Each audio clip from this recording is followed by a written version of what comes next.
Sahabat Muslim, Nabi Muhammad SAW adalah contoh sebaik-baiknya manusia. Tak perlu pusing dan berat memikirkan bagaimana cara kita hidup. Cukuplah kita meniru segala perbuatan Rasulullah di dalam setiap aspek kehidupan. Insya Allah semuanya akan baik-baik saja dan pastinya mengikuti sunnah. Sebelum Islam ada, Rasulullah sudah menerapkan cara hidup yang amanah, mulai dari kejujurannya dalam berdagang sampai sikap beliau terhadap sesama, hingga beliau mendapatkan julukan Al-Amin. Menurut sumber lainnya, gelar Al-Amin sendiri beliau dapatkan ketika usianya baru menginjak 35 tahun. Ketika itu, terjadi banjir besar yang merusak bangunan Ka'bah. Akhirnya kaum Quraisy pun berhasil memperbaiki kembali bangunan Ka'bah tersebut. Namun mereka kebingungan siapa yang berhak menaruh Hajar Aswad ke tempatnya kembali, mengingat perbuatan tersebut suatu kehormatan besar. Sedangkan kaum Quraisy memiliki banyak kabilah, yang pastinya jika hanya satu kabilah saja yang menaruhnya, pastinya akan terjadi perselisihan di antara kabilah tersebut. Akhirnya seseorang yang dituakan dari kaum Quraisy yang bernama Abu Umayyah bin Mughirah memiliki ide. Barang siapa yang pertama kali masuk melalui pintu As-Sofa, maka ialah yang berhak untuk mengambil kebijakan tentang peletakan Hajar Aswad tersebut. Namun ternyata Allah Subhanahu wa Ta'ala menakdirkan bahwa orang yang pertama kali memasuki pintu masjid adalah Nabi Muhammad SAW.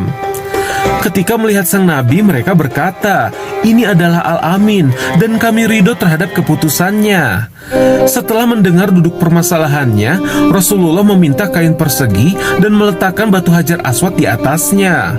Lalu beliau meminta setiap perwakilan kabilah memegang masing-masing ujung kain dan mengangkatnya bersamaan menuju tempat Hajar Aswad disimpan.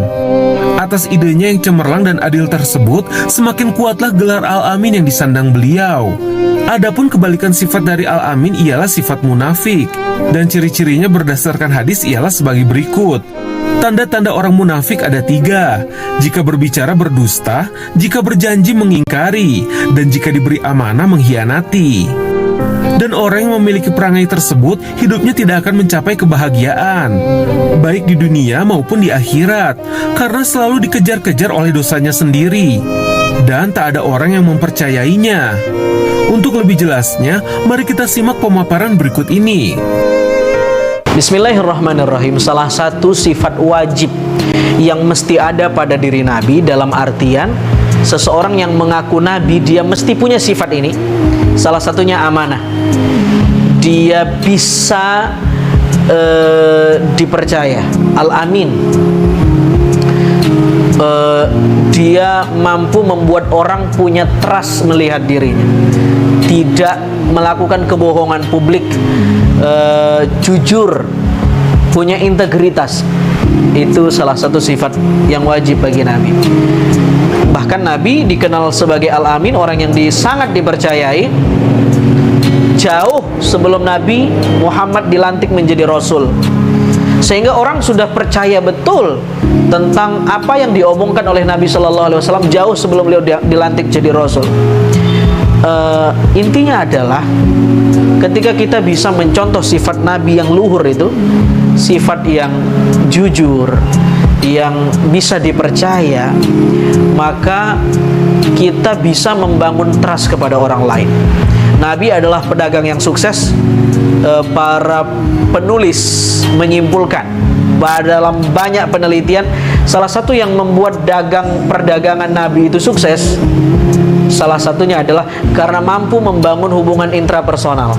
Nah, salah satunya adalah Nabi mampu membangun trust, jujur, tidak pernah berdusta melakukan transaksi jual beli, sehingga orang percaya dengan Nabi Shallallahu Alaihi Wasallam. Karena itu juga Nabi berjanji, pedagang penjual yang jujur, dia akan bersama Nabi di surga. Mudah-mudahan apapun profesi kita bisa mencontoh sifat Nabi Al-Amin, orang yang bisa dipercayai, jujur, punya integritas, sehingga kita juga mampu dicintai banyak orang. Wassalamualaikum warahmatullahi wabarakatuh. Sahabat Muslim, saatnya